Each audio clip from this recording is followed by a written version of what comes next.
जोहार झारखंड।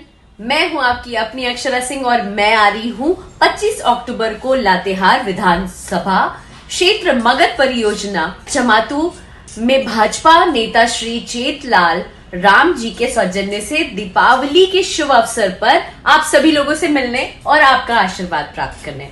आप लोग आना मत भूलिएगा। See you all there, love you all. आप भी आए, कार्यक्रम का आनंद लें और अवध राज भैया जी तथा विनय मिश्रा भैया जी को बहुत बहुत थैंक यू। तो नमस्ते, प्रणाम। मैं खेसारी लाल यादव और मैं आ रहा हूं आप सबके बीच में। और 25 अक्टूबर को दीपावली पूजा के शुभ अवसर पर एक मेरा कार्यक्रम है। मगध चमातू तथा समाज सेवी श्री जेठालाल राम जी के सौजन्य से विशेष धन्यवाद अवध राज जी, विनय मिश्रा जी। और मैं 25 अक्टूबर को आप सबके धरती पे आ रहा हूं झारखंड में। तो प्लीज आप अपना प्यार और आशीर्वाद देने जरूर आइए, आपका भी इंतजार करूंगा।